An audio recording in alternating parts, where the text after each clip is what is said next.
سورة الملك مكية 30 آية نلا بعد الطور nin sura in tangali kan kosɛbɛ an bi saba dɔn a bɛ sɔrɔ dɔn a kalanbaga ye kaburu kɔnɔ ale ye kuran sɔrɔ an bi wɔɔrɔ ni wolonfilanan ye bi wolonfila ni wolonfilanan dɔ jiginna an bi saba kelema 337 harafu 1316 bismillahir rahmanir rahim tabarakalladhi masaka hera jidi jilledo yadil mulku fanga be masa min bolo ala qadirun sebado fembela jelenga allahummi naye sayada ani nyanamaya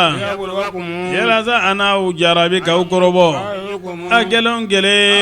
no de kai baraye allahummi alladhi se masay alladhi yafabai alami na esankolo wuro bilada dabiruwe ite boliye hini masaka dalla no de manzo mona birgi dai ba dobi bodoni wal mal me sinasinda dobi budon ngala ga dalin de bode dagene no farijal bazara iginye sagi yala bi yeli gewa kamini perenda wala bido mana bili ni ala je basur perenda nim bala ngala tay perenda alla nam kasagi iganye sagi sagi ngofla nyebi yelema kadro ima adesere ha khazan adwale kasro ale adesele no kadefo yala abata insanga ba masri no kasro aula ni dolo lambawye anya dolo nunge kerni femye shaytanwe anye tasma menene nga yangada labe uye jahannama ka tasma yangada be mo ye minun kafiriyara no mai laban yoro janade ni ufili akonnana ube kasikame aye ala jahannama abe wuli ayere be surunya abi klate mone bolo tuma ye jamakulu fili jahannama la akonegatigu bunyi ninga yala baba le ba mana aw madewa uko shedere abati baba le ba nanama an galon tigera ango alama jigininge foila aw mage fo fili de la ne ga bon uko nangungera nambi meninge wala mbi hakili angundina ge sasma menene ndungeula uyero yo Johnson nage nuka junubuye hala gilibe sasma menene dungewe mu'minu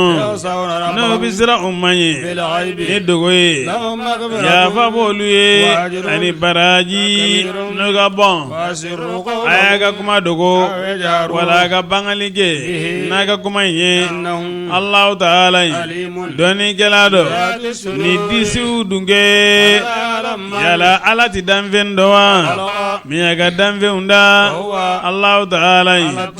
ale de hinu no masai ale de ko dogolen dugulen ala de masai na dugu magologe awe kolon venye ay dama dugu kolo kere dawla aga dumuninge kamini ala ga gere segela kununi migada ala dema yala au basi ahakilla tigirawa masala min besanve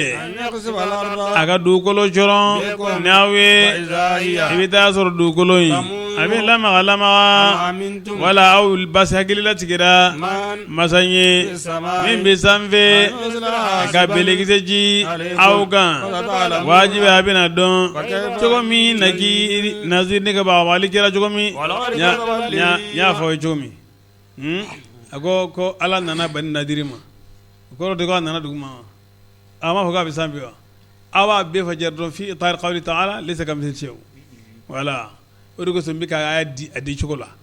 abe kadri mi ngondron foytu ko mala chogo wala nam abate mahun galon tigiyara binun gonun ye to jumai ni ne kana garli kera denno yala ulu mafulel gewa katoro konoma konomi bu sanve ala kaunu kamon be fense bagawiye kubla arana wiru be kamannu min azmadola ko itu so mina gabo binima ko hine masade ala yeli bado ni fembe la jerenye yala jonde ninye node keleboloye awe no bawu deme na mageni hine masay kafiru mage fof marsali dela yala jonde ninye no bawu gerse ne ala yaga gerse somina abla ukanna gilera ya dalila ani murtili wala ya masa afaman yala momi no bi dama biri baay anye daga yelo de kananembe wala mo de kananembe no bi dama adagene sirate ga min lene do afo Allah ta'ala ale de masay na auda ay menin loge awi ani fulige nyew ani dusugon barka daga do na bi ala barka dawla mawla mine gafu ma ala de masay na ya auda duguma golula kunu nimbi gadana lima ubafu lima najuma lillahi dum binage wadu jumai ne au gera kenfalawe mawla mene gafu doni obe ala de ro ne baba le ba de nye minga baba le banganendo tumami ni nyanga da nye surunya ba e le mo nye daudimi mamenu gafriara hukuma ninde fenye na au gera na bo owele abi wele geno e kafati kunu mawla mene kafu ayen kibaruya ne ala ne halaki ani momi no faralembenga kamen limana jonnam Ibrahim ana wala na hinana Madjou mayndo no be kafiru kisi kabonya ngatama min toro gabon mawla mene kafu ode hini masai an liman yara nai anyanji da Allah ta'ala ka aw bina don momi otigila ma no be filila ni obangaledo mawla mene kafu uma ayen kibaruya naga ji labana jafenye jondo no bina oma ni jiye no jinye bollenye kafir do be no ko jelew ni pekaso bina nay anye kise mununu jimi ngono o jara